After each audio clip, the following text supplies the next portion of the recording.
What is up, everybody? It's Dr. Vibe here, host and producer of the award-winning Dr. Vibe Show, the home of Epic Conversations, and I'm the host of Epic Conversations, 2020 Best Podcast News Award winner and 2018 Innovation Award winner given out by the Canadian Ethnic Media Association. And I host the only online show in the world for fathers and dads that's sponsored by Dove Men Care. It is also co-sponsored by Dad Central, Canada's national fatherhood organization. And I am the board chair of the Global Food and Drink Initiative, which is a multimedia not-for-profit that showcases Blacks in the diaspora that are doing their thing in food, drink, and travel. And as always, I like to say you're blessed, highly favored, a magnet for miracles, and a solution for someone's problem. Broadcasting live August 22nd in the afternoon, a little bit after 5 p.m. Eastern Time. Most times on Sunday afternoon around this time, we're doing Black Canada Talking, where we provide an opportunity for Black Canadians to give their takes on stories and POVs of interest to them, or we showcase Black Canadians.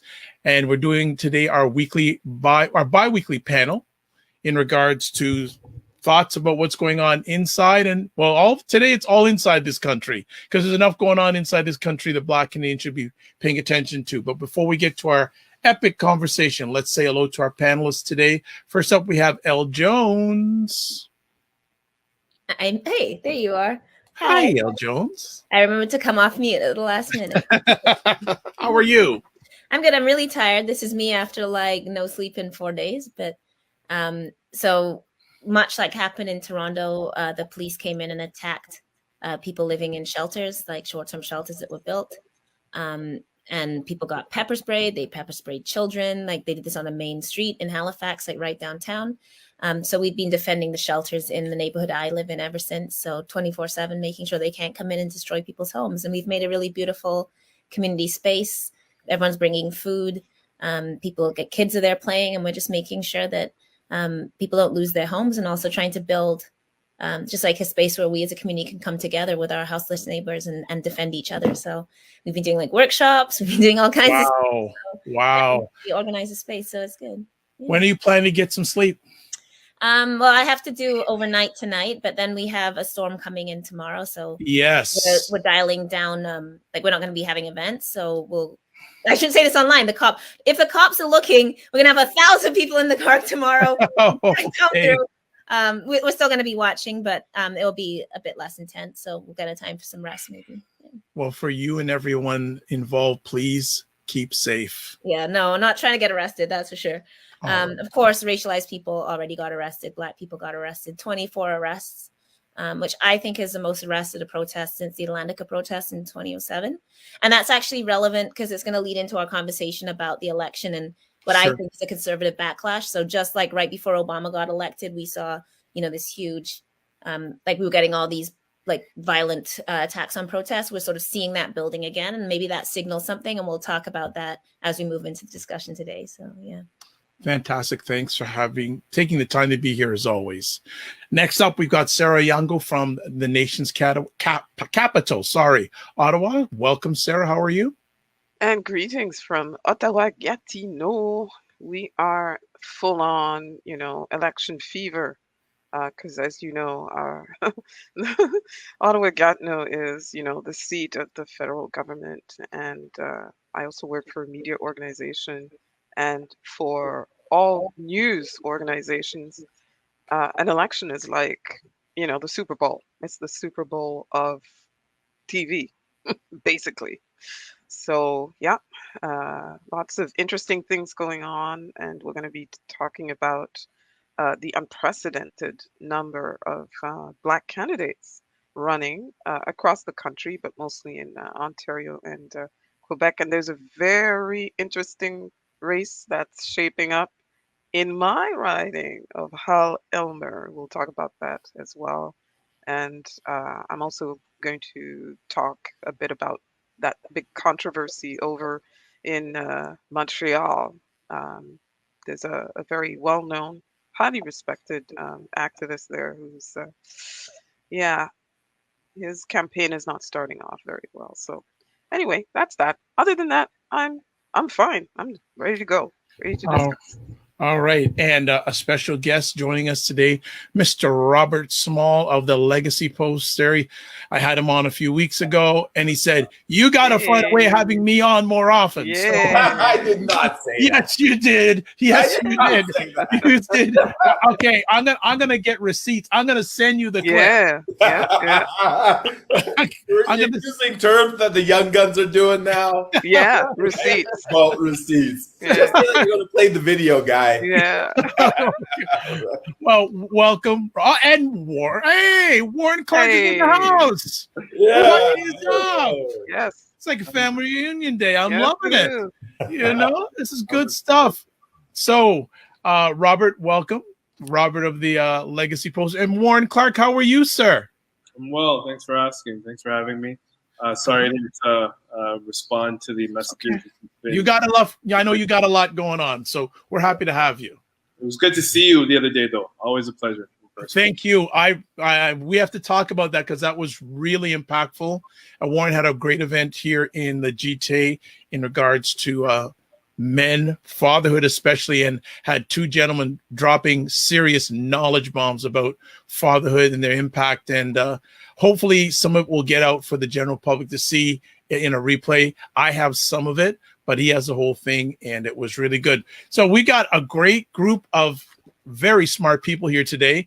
So why don't we start off with the big story one of the big stories going on in Canada today, or this until what, September 20th, the federal election and the recent provincial election in Nova Scotia. So who wants to talk about this quiet I think topic? Elle should go first. I'll start us off on the provincial, and then we can talk about the implications for the federal election.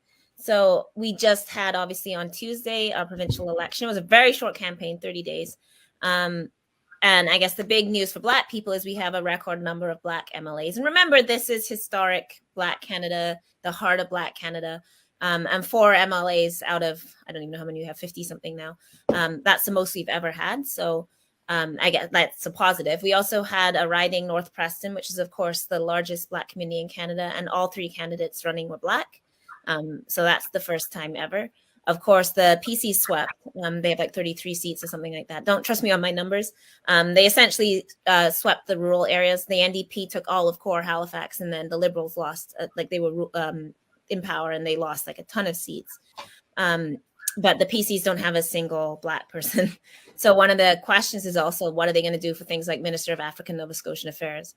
Are they going to have a white person appointed? And because they don't have any Black people, are they going to appoint somebody from outside the government? Because they're going to need somebody to be there. Are they going to appoint, say, like Archie Beals, who was a Black PC candidate in North Preston? So that's kind of an open question, what's going to happen with that. Or if they're just going to stick it as a subcommittee kind of thing under some kind of white person. So that signals something too, right? And I guess one reason why I think this is an important marker election is the Liberals are ahead 20 points headed into the election. Now, part of this is that we have Ian Rankin is a new young leader, not popular, didn't run a good campaign, tried to run on COVID passports, which nobody wanted, and didn't offer much else. But they were 20 points ahead, and then they lost in a massive sweep. So that, I don't know if that's signifying people's backlash to liberalism, people's tiredness with so-called wokeness, people feeling that Black people are getting stuff. We don't know quite yet. But it does suggest that things are very polarized because, like I said, now basically Halifax city is a huge NDP stronghold and left, and then all the rural areas are conservative, except for like Cape Breton has 1 seat.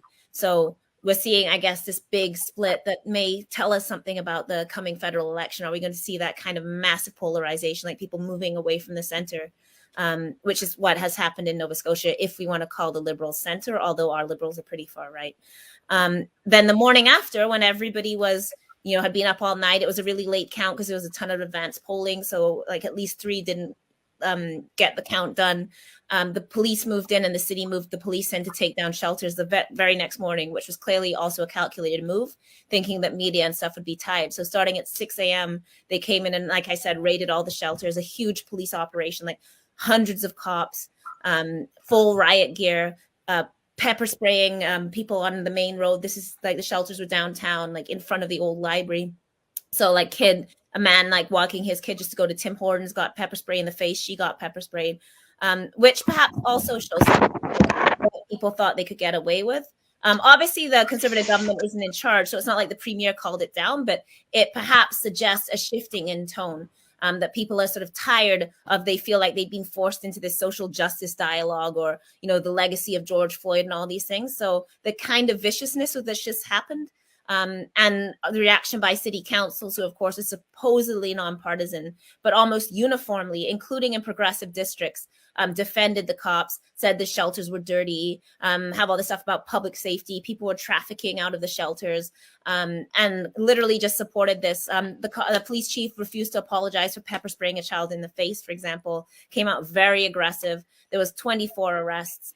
A lot of like racialized people getting arrested as well. Huge escalation. So, you know, when the cops moved in and people are surrounding the shelters, they put on riot gear, they took bikes to people's throats, batons, they took off their badges, like what happened in the G20. So like their name tags came off. There was thin blue line patches that were seen and photographed on cops. So I don't know what that perhaps signifies. And this is perhaps moving into the conversation about what's happening in Montreal that Sarah's going to talk about, but potentially also a backlash against, you know, what we've been building to and moving to in terms of talking about police and justice. And then this huge operation the day after Conservative government sweeps in and sort of sets the tone for what we might be expecting and what we could maybe expect in the rest of Canada. Sometimes it seems like the people that aren't online, right, and then go and vote, and they vote super hard against progressive interests. So I guess that's my summary of what happened and what I think is perhaps looming in the federal election. It may not be an easy walk for the Liberals. Even we could end up with a Conservative majority. That's certainly not out of the question if you look at how the voting patterns went in Nova Scotia. So I'll pass to Sarah. I think I've said enough there, and Sarah can pick up on more. Back.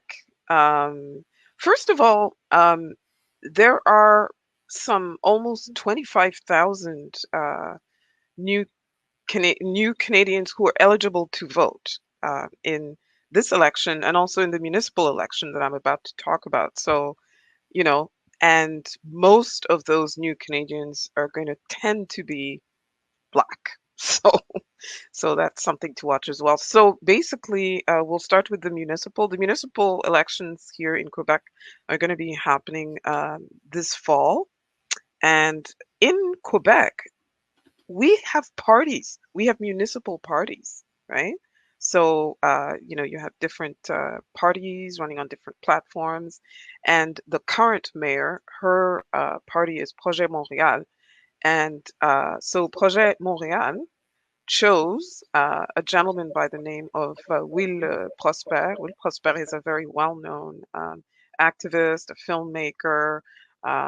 When the Black Lives Matter protests were raging everywhere, he was on TV constantly and on the radio, so people will be familiar with him. And people in Montréal Nord, which is overwhelmingly, you know, Black, urban, and low income immigrants, and so on and so forth. He has done a lot of very good work in Montréal Nord. So, you know, it wasn't strange for Valérie Plante, the current mayor, to go and, you know, choose him to run for her party in that particular neighborhood. The only problem is Valérie Plante's rival, Denis Coderre. Denis Coderre used to be a federal minister, by the way, under the Liberal government of Jean Chrétien, I believe. Yeah. And my goodness, he decided to seize on a controversy that dates back 20 some odd years, 22 years or so, where Will Prosper used to be a cop. He worked for the RCMP. It was over in the prairies in Winnipeg, in Manitoba, I believe. And so apparently he consulted the database or something like that, and it was leaked that he was trying to leak information to a gang member about a specific case, etc. I'm not, you know, I don't know all the details, but anyway, it has come back to haunt him. It's being used against him in this campaign. Valérie Plante came out in his defense and said, listen, you know, People deserve a second chance. He did this over 2 decades ago. He recognized, what he did. He apologized for it, and he has more than atoned for it in the years since through all of um, the advocacy and initiatives that he has done in Montreal Nord. So that's what's going on. And another person who's calling him out is the black guy who's running to be mayor against Valérie Plante, right? Balarama Holness, he's a black guy too, and so he has blasted Will Prosper for aligning himself with this party, Projet Montréal, because he feels that it is blatantly racist and it supports policies that perpetuate the systemic discrimination in the city that Will Prosper is known to call out on a regular basis. So Denis Coderre is saying, look, a guy like that with the gang problem that we have right now in Montreal Nord, especially, he can't be trusted. He doesn't have credibility, and there's an ethics issue. He should resign, blah, blah, etc. So that's what's going on with Will Prosper in the municipal election. For the federal election, very, very, very interesting. Like I said earlier, we have a record number of Black candidates who are running in this federal election across the country, but mostly concentrated in Montreal and Ontario. So there's over 40 new candidates, and we've got 6 incumbents. One of them is my MP, who is the chair of the federal caucus of Black parliamentarians. I can never get the name right for that. But anyway, it's the Black parliamentarians at the federal level. There you go. So he's the chair of that. But one of the candidates running against him is a Black woman running for the Conservative Party. And this woman she's new to politics, but she has worked in government and with government at various levels. She's well traveled. She has an international profile. She's originally from Martinique. Both of them are of Caribbean ancestry. So that's going to be very interesting because a Black conservative candidate running against the star Black liberal candidate in the National Capital Region. And I should also mention that Greg Fergus, my MP, is also, I believe he's in charge of he's the parliamentary secretary to the person in charge of digital government or whatever. And so, see what the Conservatives are trying to do there. Sort of what Elle was sort of mentioning. The thing is, in this region here, I don't see that there's a high likelihood of a Conservative sweep of the ridings on the Quebec side here because there's a lot of, the separatist activity, so Bloc Québécois. There's a lot of the social democratic mindset, so it's more likely to be NDP taking seats away from the Liberals. But because, we are the federal capital and many people here are employed by the federal government, we tend to vote Liberal because we want to maintain, the status quo. So that's what's going on over in Quebec. Very interesting, exciting times. I wanted to. Go ahead, Elle. I just wanted to jump in on the Will Prosper thing, just to add. And I was looking at this story after Sarah tipped me to it, that so all they know is that he accessed the database, and then they're alleging that he did so because he was leaking information to his friends that are in gangs, and there's no evidence of that. All they know is he accessed it, and clearly, of course, this information came from the RCMP. Like, they have leaked it because they're the only ones that know, and he signed confidentiality, so he couldn't reveal it. That's part of the job agreement. Yeah, they set him up.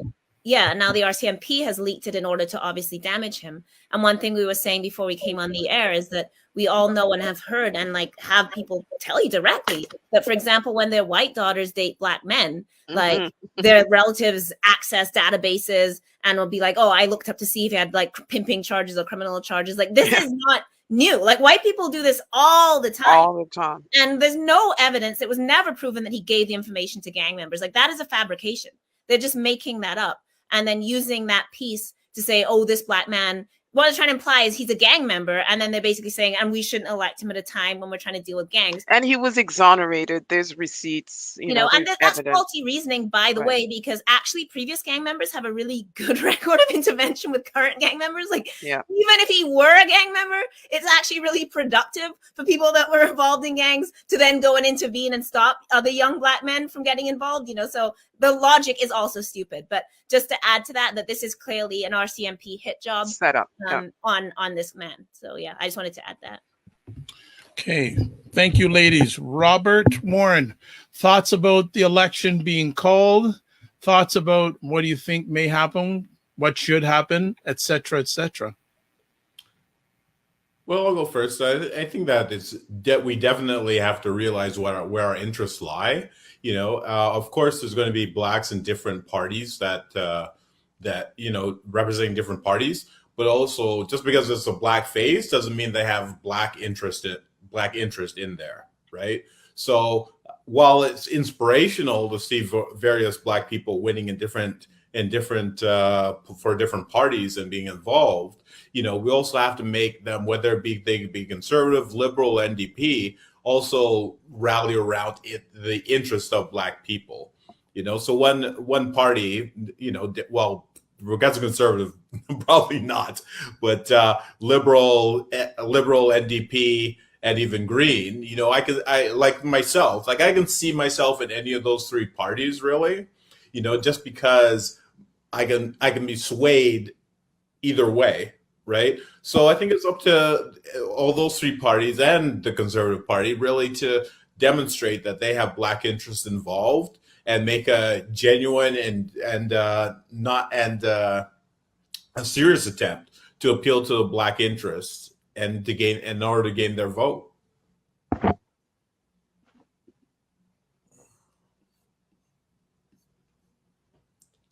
I can keep on talking if the mute Warren? Can everyone hear me? Yeah.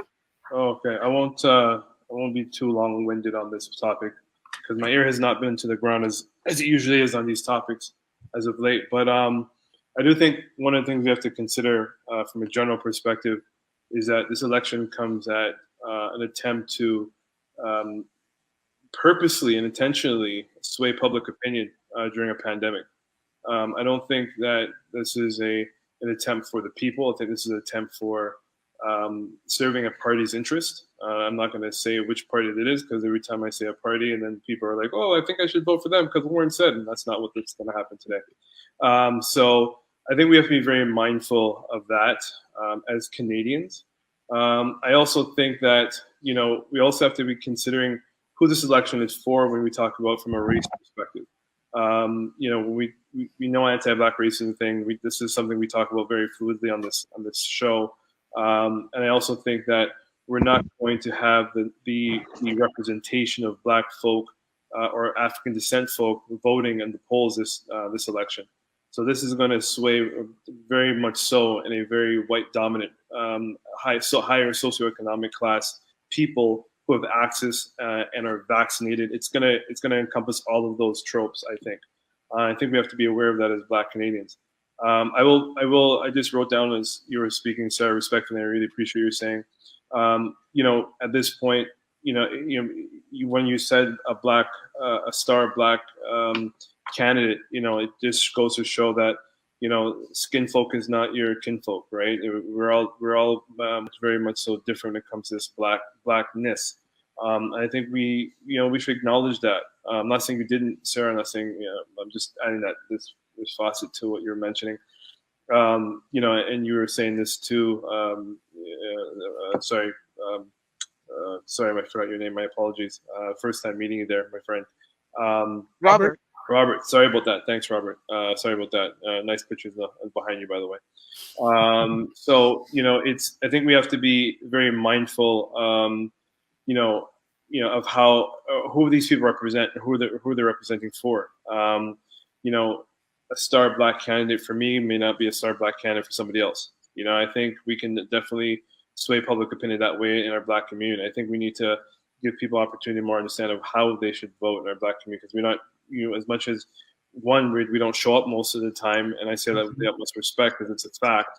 We're not making informed decisions. I think when we hear people like Justin Trudeau, and this is the only thing I'll say a candidate's name, mention that he's petitioning for single parents, particularly mothers. There you go. That's another case where he's petitioning just for single female-headed households. But we do know there's male-headed households, and they're forgetting that. But let's trouble that even further. How about black female-headed households? Are we considering that as well? And a lot of the times we don't, because a lot of people don't know that this narrative of blackness in Canada enough to actually make an informed decision for self. If you really listen to people who are talking about the intersectionality, which is something that I breathe and live in the work I do. One person I would mention here I go dropping names I said I wasn't going to do, Jagmeet Singh. But yet yesterday, as I was in the gym, and the headline says these are the candidates who are the face of Canada in terms of the Jagmeet Singh, Justin Trudeau, and O'Toole and these candidates.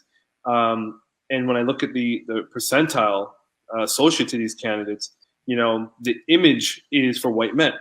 The image is for the Justin Trudeau or the Aaron O'Toole.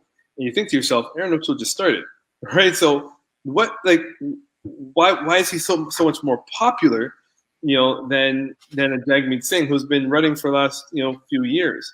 We got to think about this in consideration of how the elite are actually encouraging their offspring or their children to vote and how to vote.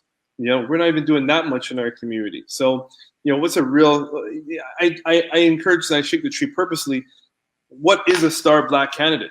How do we define that? How do we give life to that? How do we encourage our black community to understand the necessity to vote, right? Are we even having these conversations in our household to say, hey, this is a candidate. This is what a candidate is doing. This is politics.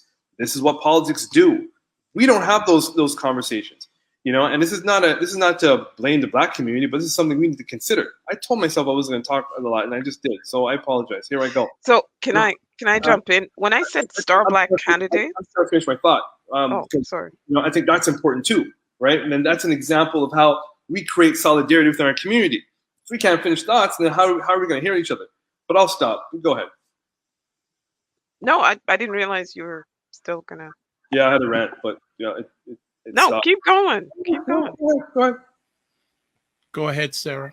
Okay, so when I said star candidate, I said star candidate because that's the way the party looks at it. That's their star black candidate. Just like Ahmed Hussein is their star black candidate in the GTA, et cetera, et cetera. He's a minister. He's the first Somali. This. So when I said that, it wasn't me saying, oh, black people should look at this guy because no, that's not it at all. And Greg Fergus is not running as, oh, I'm the black candidate. That's not how he's running at all in Hull Elmer right here at all. No. But in Quebec, we say, c'est un gars de terrain. The guy is on the ground, on the field, and has always been. So it's not like, out of nowhere and all of a sudden, there he is trying to get elected, etc. I do agree with you about there are not enough conversations about the importance of voting and participating in the democratic process, right? And voting is part of that. Voting is not the only part of it.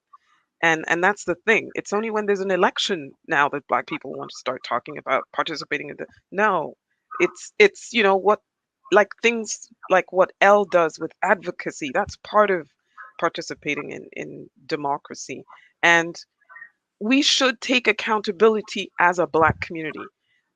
the churches that keep talking about, oh, well, we don't want to get into politics. Excuse me. When you're talking about a woman's right to, women's reproductive rights, and you're wagging your finger, etc., that's politics right there. And you're the people who are going to go and vote for a party that's going to take away that right. So don't talk to me about you don't want to get into politics because you're the church. And that's also forgetting the history of the involvement of the faith community in advancing democracy. Just go across the border and look at, who pushed the civil rights movement forward. So, yes, those conversations need to happen not just during elections, but in between elections. What doesn't help also is that in the schools, civic education is not adequate either, right? That's not adequate either. So, but as a Black community, we need to take accountability. And I'm hoping that the increased number of Black candidates in communities in Alberta, there are a bunch in Alberta, I think I saw one in Manitoba, etc., that's going to awaken some sort of interest, that it's not just about, surviving the day to day. And yes, there's challenges, you work 3 jobs, etc. But while you're deciding not to take part in the process, somebody else is making that decision for you. That's the problem with that. So yes, there are challenges, but I don't know if you heard the announcement by the Chief Electoral Officer of Canada this week. I think it was on Thursday that he came on to explain things are going to be done a little differently this time around because of COVID. Vote by mail is available for people. Advanced voting. Unlike in the United States, because we have national standards for elections. So we're not going to get the Texas situation or the Florida situation where they're trying to reduce arbitrarily the number of hours that you have in a day, etc. Here, by law, your employer must give you the time to go and cast your ballot by law. So yes, there needs to be more education in that regard. I agree. I want to hear Warren's rant, but speaking of Black people in other communities, and I thought of it because of talking about Greg Ferguson, he was out here. So the biggest Somali community outside of Toronto is actually in Edmonton, right? Like Edmonton has a huge Somali community. And I don't know if people have been paying attention to this, but they are completely under attack right now. Understandable in a Kenny run province. Women are getting, they're stopping at stoplights and white men jumping out and beating Somali women in their cars. A friend of mine was in the store, talking to her auntie on the phone, and a white man came up to her and said, speak English, and started screaming at her in the store. And then she basically blacked out with rage and fear and attacked him. And he ran away because he threatened her. And then the cops watched the video and said that because she responded aggressively, it wasn't a hate crime on his part, even though he attacked her. So Black women being blamed for the hate crimes being committed against them when they defend themselves. There was some Somali woman sitting in the parking lot of the mall, and white men came up and started beating on them. And these young Somali teens jumped in and got the hell kicked out of them because they were only 14, 15, but trying to go up against these men. They're getting hijabs ripped off. And it's even spreading to other communities. So people that are picking up on this, and now people from other racialized communities beating them and calling them N-words and stuff like that. And they haven't been able to get anybody to listen or pay attention. The police won't lay charges. So the woman that got beat at the stoplight, the cops we just can't see the plate. And I'm don't you have cameras in the stoplights? You sure have cameras when people are speeding through.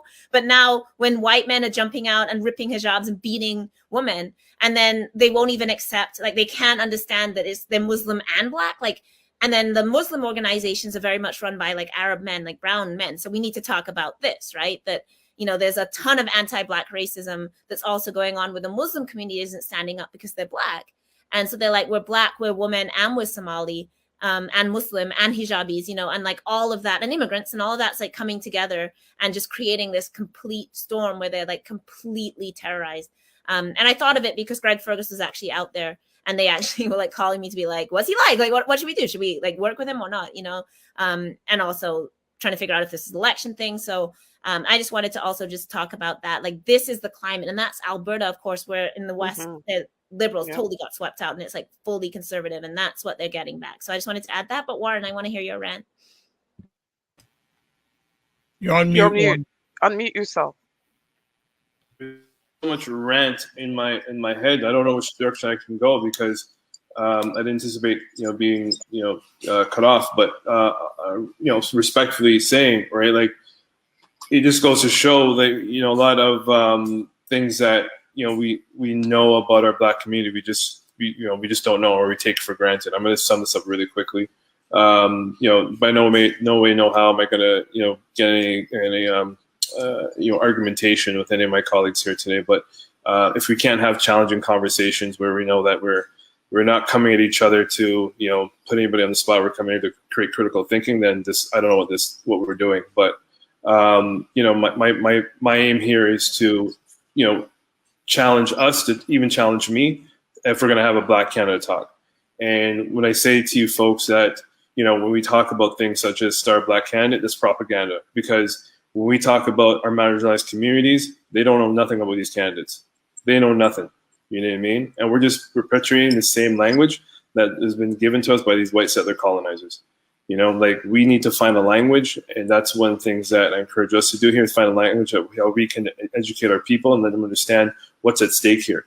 Because we're going to have many moments where, example, Al just mentioned it, we have an intersection of Black women and a hijab, right? That's 3 different social oppressions that person is facing: gender biases or sexism, anti-Black racism, and religious discrimination, which some of us don't even take it for consideration. So I think there's deeper things at stake here than just saying things that perpetuates a narrative that doesn't even belong to our language, because we don't have a language to even actually to discuss our social oppression that we experience in this country. So I'm going to stop right there. How, for each of you, how critical is this election for Black Canadians? Robert? Oh, sorry, go ahead. Yeah, that's okay. Yeah, I think that it's every election's critical for different reasons. I think in every 4-year interval, there's different things that are of importance to the Black community.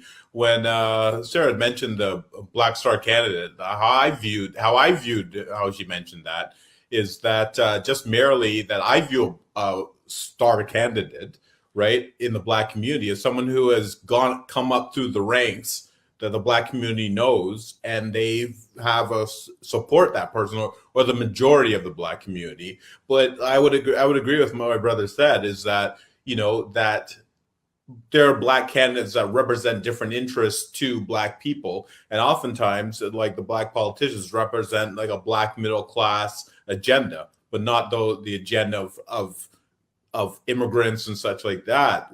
That is very particular. So yes, we should be wary of these type of terms, but I understood what Sarah was getting at generally, right?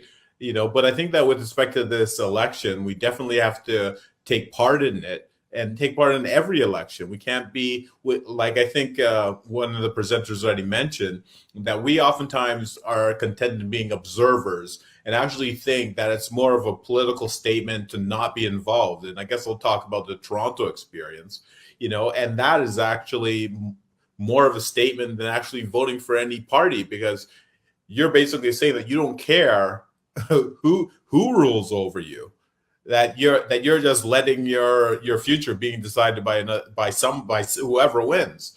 And unfortunately, I think that's why, the good reason, like Al started off, like for us to be wary of who actually wins in these elections, because our fate is linked to their agenda.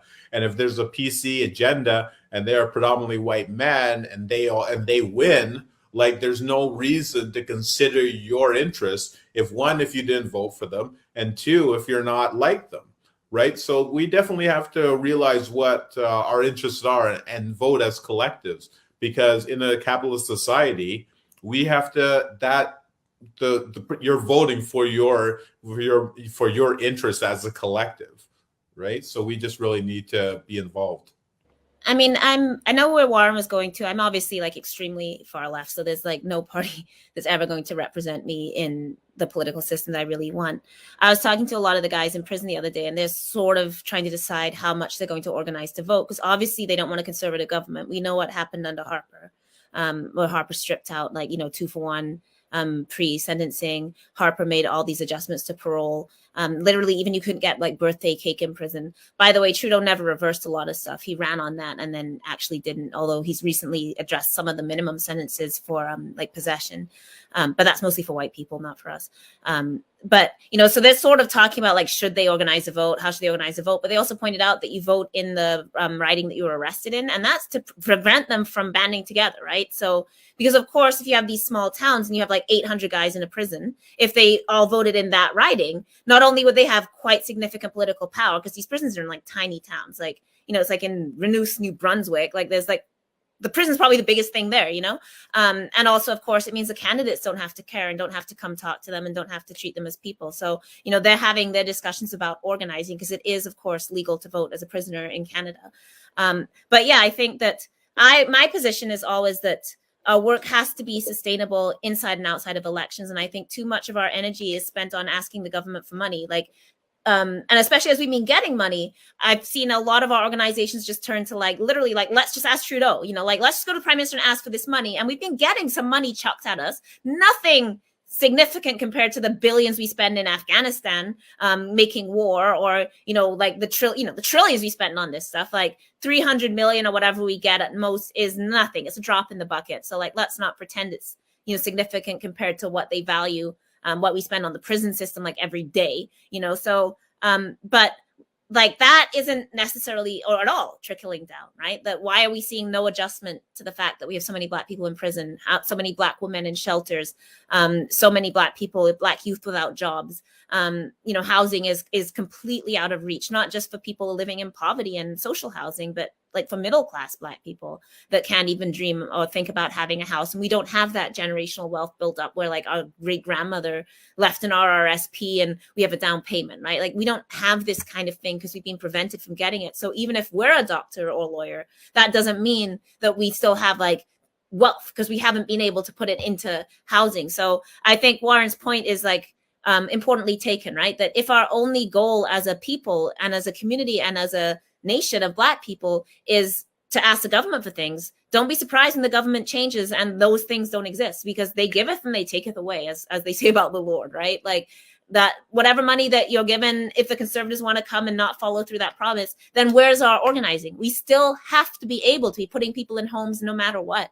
We still have to be organizing no matter what. So whatever we want to do, whatever government's in power, if we're not in our communities on the streets, like organizing against our landlords and organizing against our bosses and organizing for our life, then it doesn't really matter who's in power. They will always run roughshod over us, as Robert's saying, right? Like they don't care about us. Like our vote isn't huge. It's getting bigger now, but like they'll throw a couple of things, they'll sprinkle some things, but like unless there's like, who is seriously talking about migrant workers? Nobody, because they don't care. No, who's talking about international war when they make war on Black people across the world and like causes the refugees that then we don't want to take in? That's never on the platform. So we couldn't even get candidates in the last election to condemn like the bill, the anti-hijab bill. Even like Jagmeet Singh, who wears a turban, wouldn't condemn a law about brown people's like religious expression. So I think, if we get just solely bound up in this question of like politics is election, then that's why it's one way to keep us powerless. So whether we vote, whether we don't vote, like we have to organize outside of the election time too. And I stand firmly on that. So I think that's an important piece.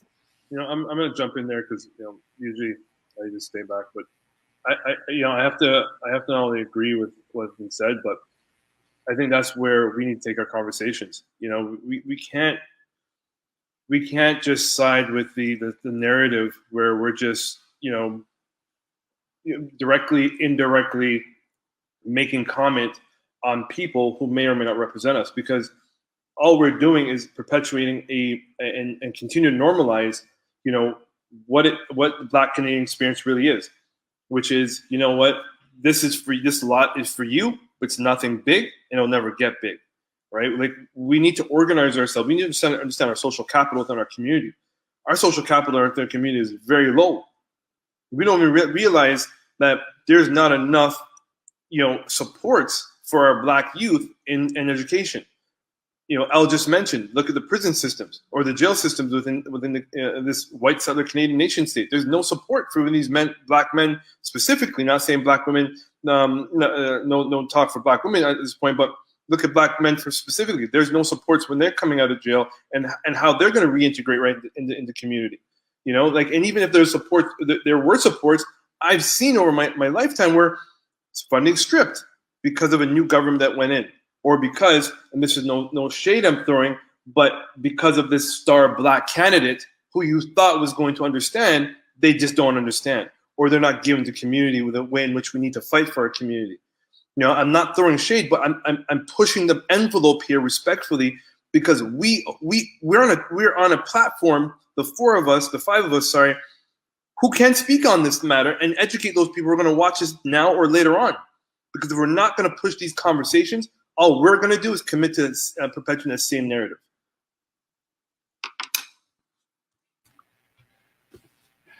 Sarah, you want to add? You're on mute. Oh. Go ahead. Oh, Muted myself again.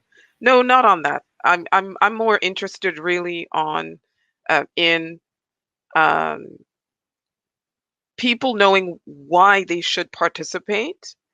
Yes, the election, but I did speak about in between elections. What are you doing in between? Holding the people you elected accountable for the promises that they made, right? But again, people need to know what they're voting for federally, because I've heard as a community radio person here, and I don't know if you listen to Black on Black, but we have activists on there constantly.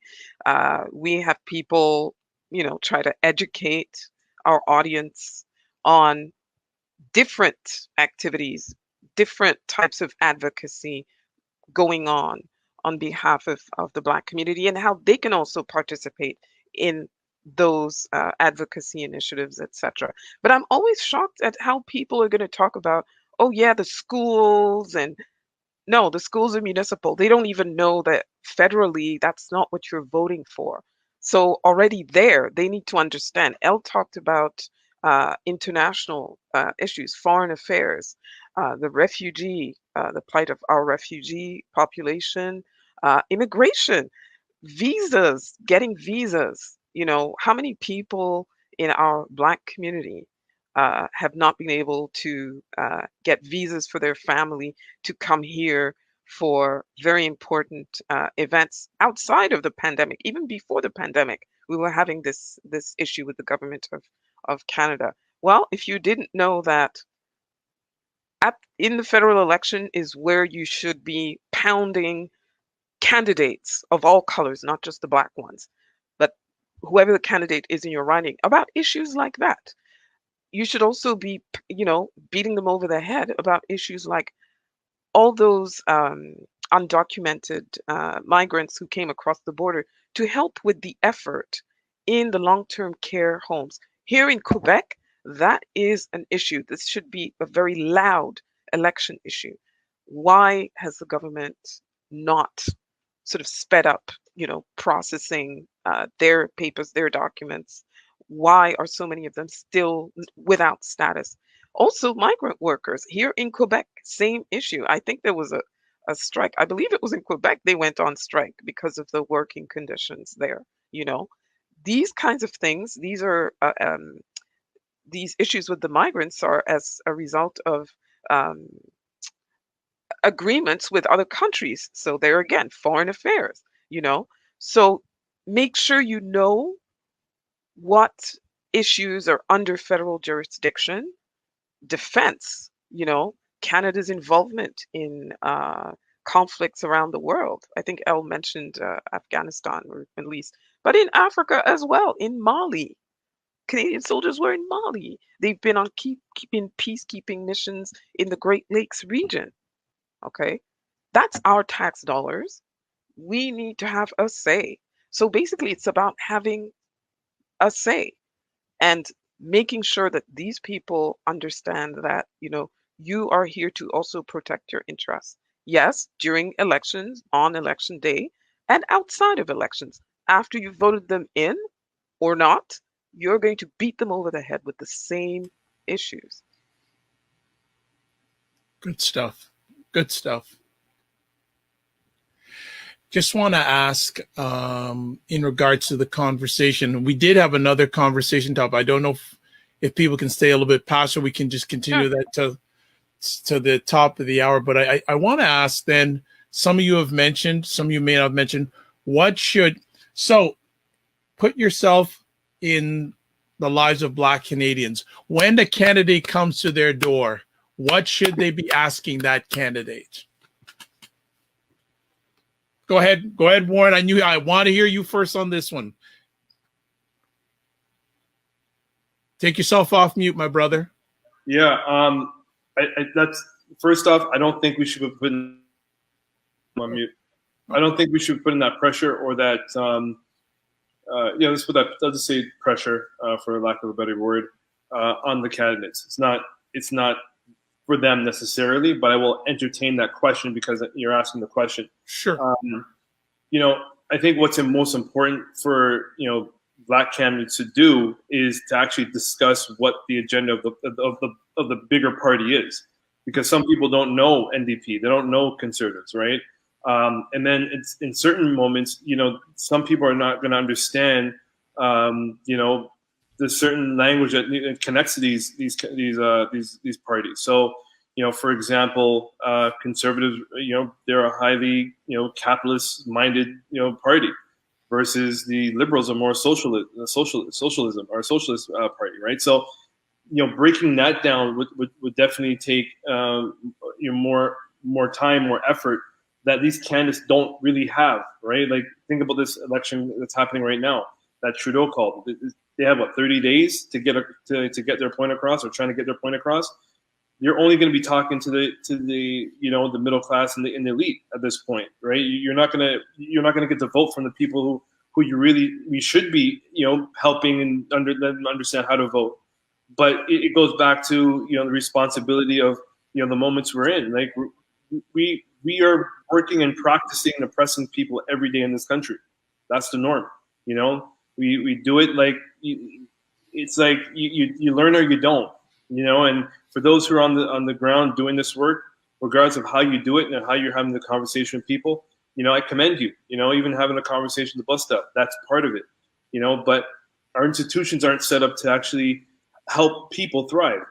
Our places of our social places doesn't give access to people, or allow people to feel a sense of accessing services that they should receive, right? Like, this is beyond just a candidate, but in terms of what the candidates can do, I think that starts at the party leader, right? Like Al just mentioned, you have to, if there's a ban on hijabs in a province and you're wearing a hijab, say something, right? Like, don't sit back and just be like, there's nothing for you to say, right? Like, I can sit and watch this, Jamie Sings TikToks every day, all day, and him dancing around, but yet you're not saying something about, someone who's, probably would need your voice. Like, it's not to say he doesn't, but, there's no specific answer to this, right? And, like, there's many facets we have to consider when we have this type of conversation. Because if we lean too far on the right or the left, then we're going to bring our own biases into that point. So I think we have to be very mindful. Before we go any further, the reason why I asked the question is, and Warren, I feel you, that we have to provide information, and anything that we can do to help give clarity to our fellow Black Canadians. I respect each one of you more than enough that I know that you can help them, those who need and are wanting to get clarity, to bring that clarity. So that's what I was just asking for. Like, what should they be saying? What should they be asking these candidates? And I hear what you say. It is up the party ladder, but for many of them, that's the only probably exposure or opportunity they may get to ask it. So I didn't want to make it an inconvenient question. Yeah, just really quickly. But the other thing too, right? Like, sorry, Sarah, just really quickly. Is talking a truth that the community needs to hear. Like, many of these candidates, if not all of them, I'm not going to pinpoint anyone, they're not speaking a truth that needs to be discussed. They're only coming in partially saying partial truths that speaks to partial issues, right? Like, that's another issue in itself, right? So I'm going to stop there because I see Sarah's hand.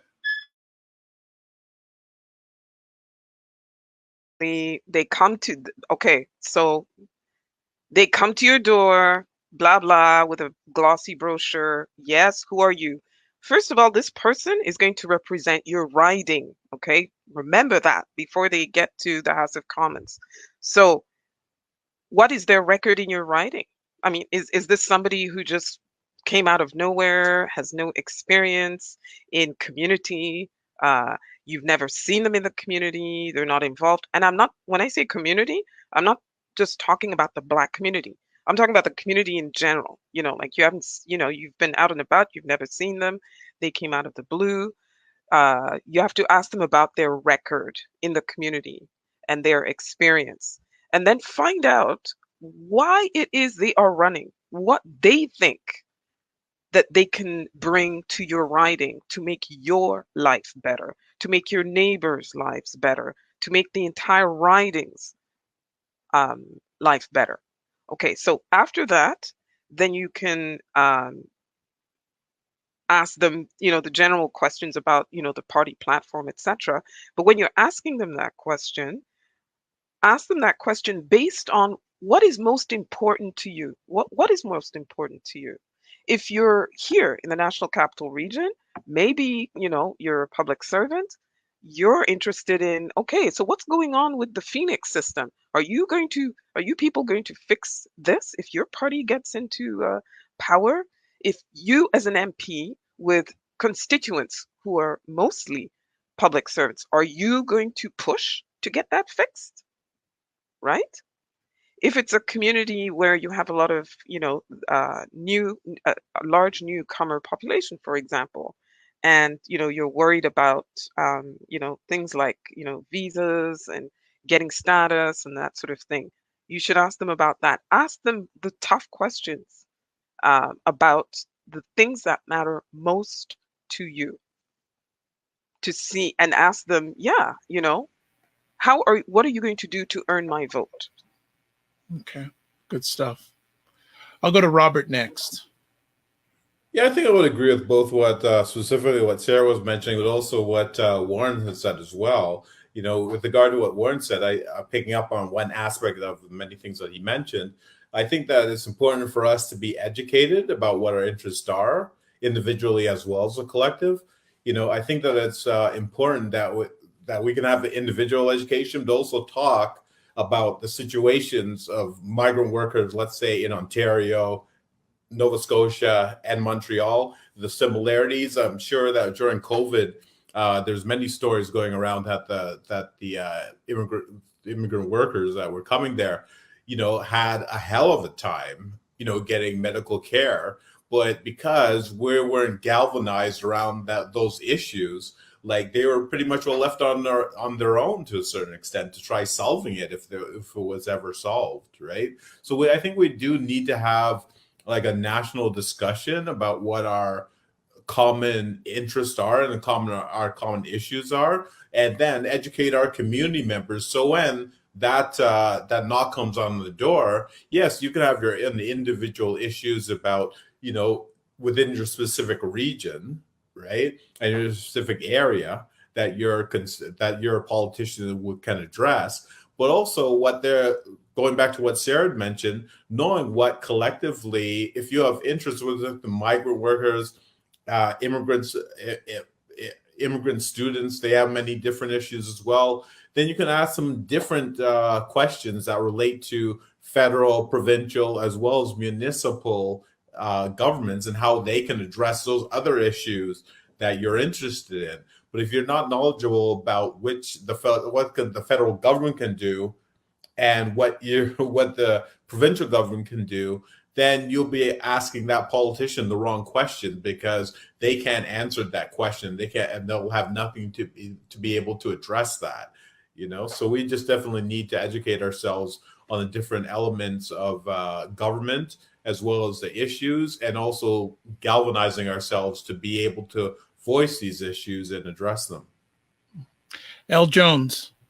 Well, first of all, if you live in some kind of like super black building in a super black neighborhood, I challenge that. I want to see documents of like white candidates coming to your door. You know, is what I'm saying. Like, I don't know that white candidates be traipsing through like the super hood or whatever you want to call it. So yeah, I mean, first of all, do the candidates come to our doors? I think a lot of buildings they skip, especially if they think it's like, you know, people don't speak English in that building or it's scary. But I think it's also really important. I think anybody can, like, I guess to sort of take the question in a different direction. I think sometimes our people are convinced that they don't know enough to ask things. Like, I don't think we always realize that, like, the amount of that white people don't know. You know, like one time I was doing a presentation to judges and I like asked them how many black communities were in Nova Scotia and they thought there was like 6. And I'm like, you're judges.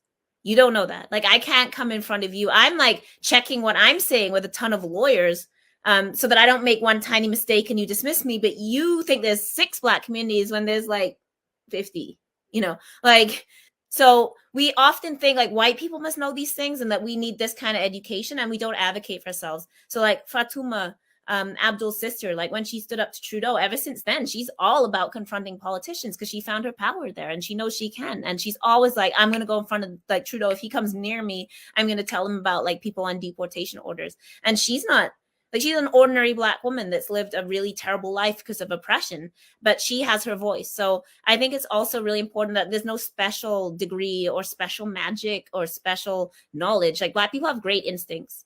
Black people don't necessarily know something to know something. Like, you know, we just have our finger on thing, no matter how much education you have or don't have or whatever. Whatever. Like black people just know, like we have an understanding of racism in our bones. There's nothing any of us can tell the person cleaning toilets at the hospital about what systemic oppression looks like. They know. So it's also like we need to trust ourselves and know that like we have a legitimate voice, because I think often we have this like low self-esteem around that. And then the last thing I would say there is in response to, yeah, do we need a collective voice? I mean, it's difficult because as Warren's been talking about, what we call collectives is often very class, right? It actually means the educated classes who are speaking on behalf of all of us. And we all do that. Like we're doing that right now, you know? But yeah, I mean, there's a good read that, you know, we've become social workers in a lot of ways, which is important because our community's in crisis. So we respond to crisis, but we never build political power. And then every election it's played out that we have no real political organ. Rocky was talking about this, like Rocky Jones in the 70s. That's why they were trying to form Black United Front, so that we actually had a way of channeling. Because the reason why they don't pay attention to us is like we don't have the Council of Chiefs. We don't have these things where you at least have to go to. So they don't have to come to your building. Like who cares if they come to your building or not, you know? So yeah, I think we've never really been able to develop in Canada like a Black collective voice. And part of that is, of course, as Warren said, because we're not one Black community. We're refugees, we're immigrants, we're super middle class, we have like super wealthy people, we have conservative people, we have a whole range, and we don't agree. And like, let's not leave out misogynoir, let's not leave out all these things, homophobia that, you know, impact us as a community. But until we get that kind of voice, however that is, and how we organize, like they don't, you know, they'll throw us a little bit, but we're not a huge voting bloc. We're not like seniors or something. So yeah, I'll leave it there. I think that's all I have to say. But. Okay, well, unless anyone else has anything to add, I think I'm going to shut it down there for now. Go ahead, Sarah. You are on. Oh, go. There we go. Yes. Please make sure that you go to elections.ca and make sure you are registered. Okay. Because, you know, the number of people who, you know, they show up on the day only to realize, oh my God, I'm not registered. And especially people who are not eligible to vote last time, but are now eligible to vote this time, please go to elections.ca. And by the way, on that website, you're going to have all the information that you need on the different ways you can vote, what all the deadlines are, where your riding is, and all the candidates running in your riding so that you can research them for yourself to find out, you know, who piques your interest. So that should any of them come to your door, you have a sense of who the hell that is in the first place, right? So. Robert, go ahead. Yeah, I was going to ask Al with respect to the Black MLAs. that were elected, were they elected predominantly from like Black communities like North Preston, or was it that, or places where there are pockets of Black people that could sway the vote either way? So the next neighborhood over to me, that's a Somali man, Ali Duarte. So that's mostly like, there's a Black contingent in that neighborhood because there's like some public housing. Sorry to put it this way, but this is kind of how Halifax works. But no, that's actually probably white people that elected. Very hair's breadth to the NDP. North Preston, yeah, Angela Simmons for the Liberal Party. Tony Ince got reelected, who was formerly the only MLA. He's out in, oh my God, Cole Harbour, Dartmouth, Cole Harbour. Yeah, Cole Harbour, yeah. And who's the fourth, Sarah? Who am I forgetting? Is it Hanson? Oh, Susie, of course, Susie Hanson, North End. So that's now a Black City Council, Lindell. That's Lindell's Ward 8. And then also now Black MLA. So that's sort of the one. So yeah, North Preston, and that's where the square is, which is where Africville residents went. So sort of two Black strongholds, one, I guess like normal, I don't know, like middle class, like residential. And then, the other one, Tony has held that seat now for like 3 cycles. So, so a mix, but yeah. Okay. And Susie, the next day, I will say that Susie, the next day was down at the shelters.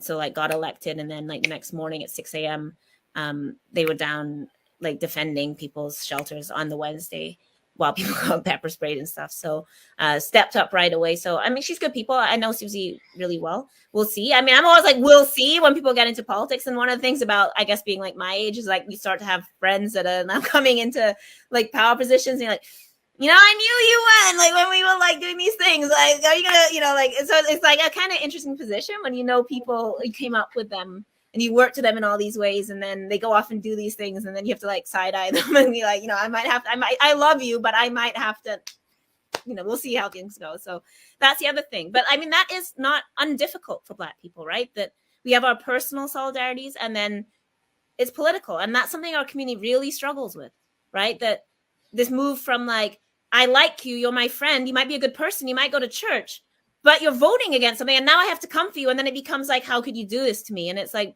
I'm not doing it to you, I'm doing it to your policy. And I consider it my job as an activist to do these things. I don't relish in like making your life miserable. It's not about you, but I have to have the courage to stand up. If people in prison are saying like, this is happening, I don't care if you're a Black justice minister or whatever, I have to go for you. So that's also like a huge problem. As we get more people in power, I don't think we've handled the idea that we have powerful Black people, we have Black ministers, we have all kinds of things, and how we deal with that as a community is being very difficult and a source of a lot, as we know, a lot of contention. And this is some of what we're talking about with these class issues and stuff, right? And like, how do we deal with, like, what would we do if we had a Black prime minister? Would we just be like, oh great, we have a Black prime minister, let's all sit down and shut up? Or would we be like, we have to challenge this person? So we also have to really think about what traditional power means and how that fits with some of our other goals. And I know Robert wants to say, I've talked a lot, so Robert, go ahead. You haven't talked much. Yeah, no, it's okay. I'm feeding off your energy and everything, right? So, no, but the one thing I would say is that, you know, going to what Elle's talking about, I think we just need to have a thick skin and to realize that our personal affiliations have nothing to do with our political beliefs, right?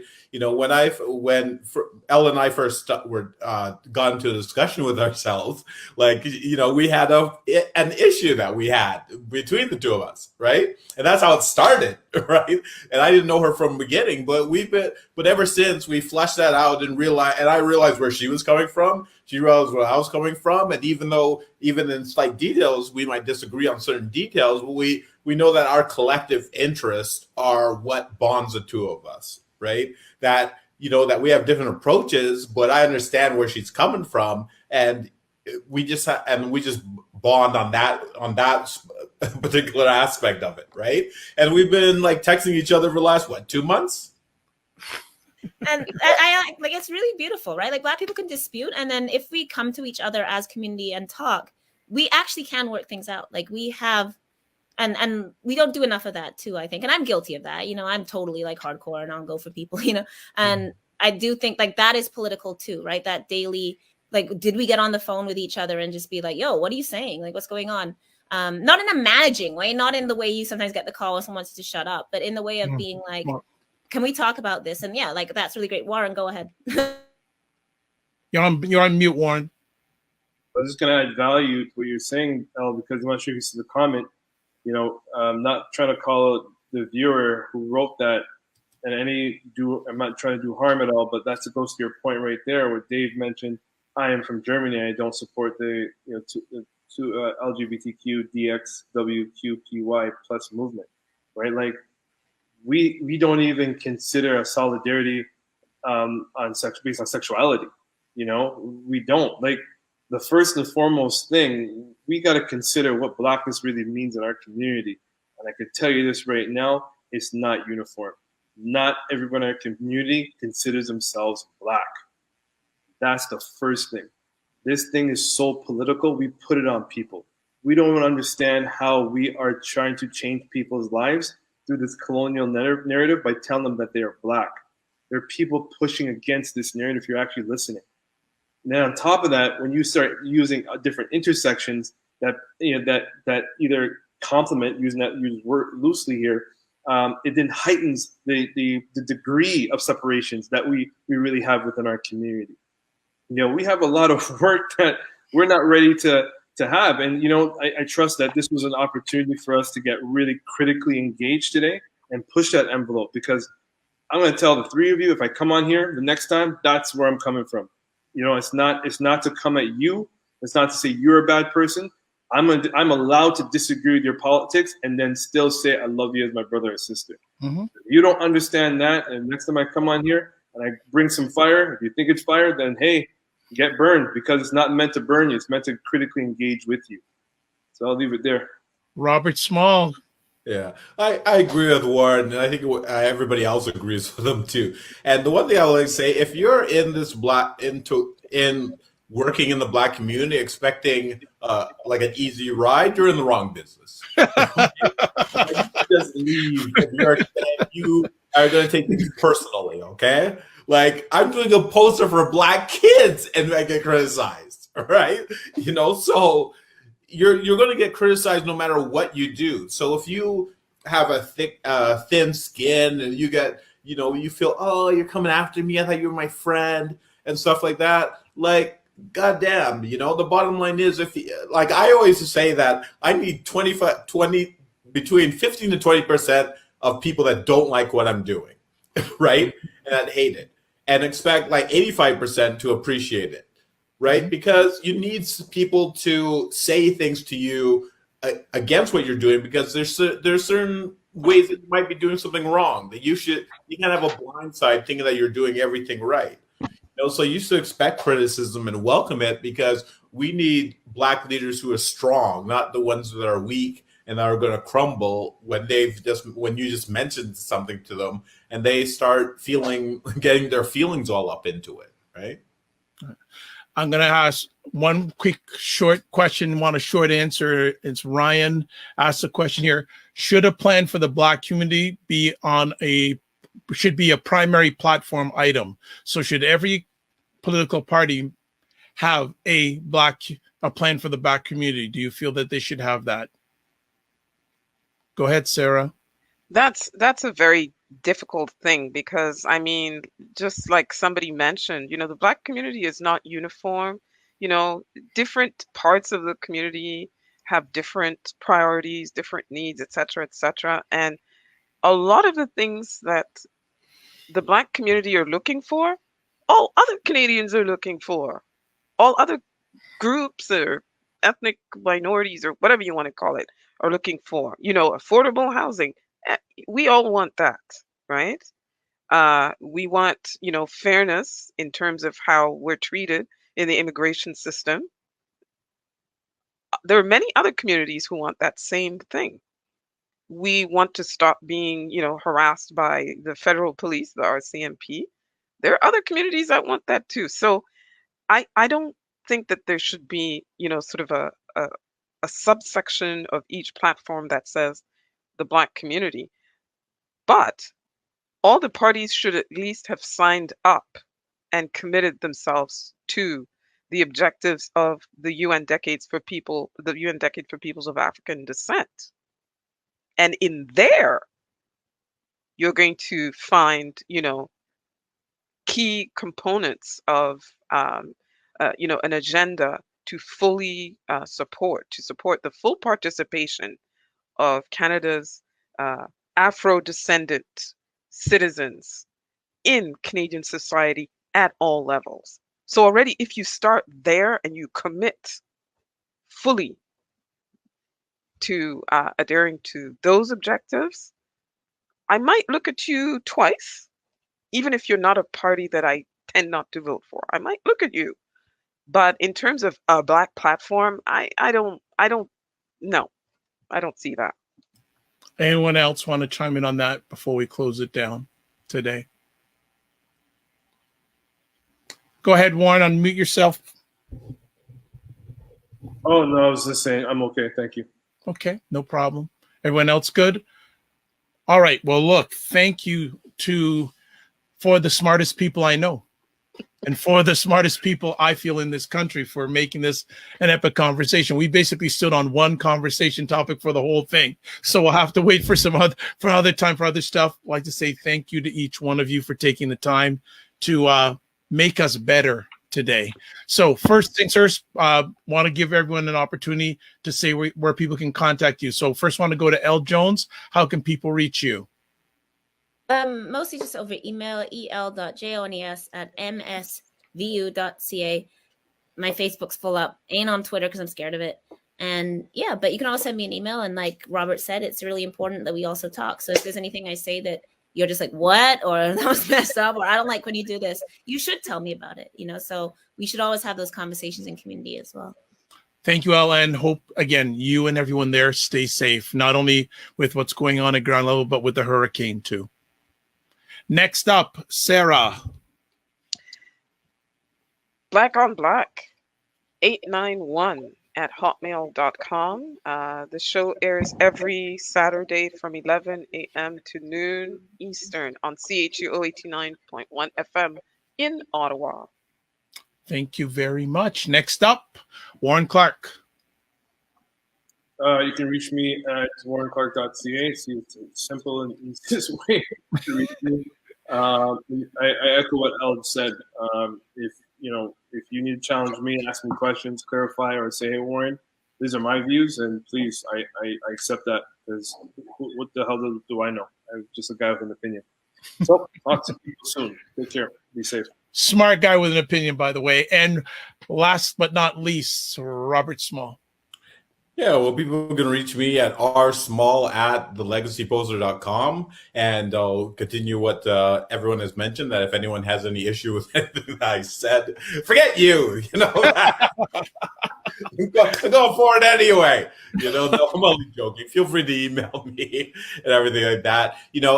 And criticisms always make us all better, right? And if we're professing ourselves as that we're somehow leading the Black community, which I wouldn't say that I am, right? But if it's in doubt upon us, we need to respond. So rsmall@thelegacyposter.com, and get my poster, the www.thelegacyposter.com, so you can go there and check them out.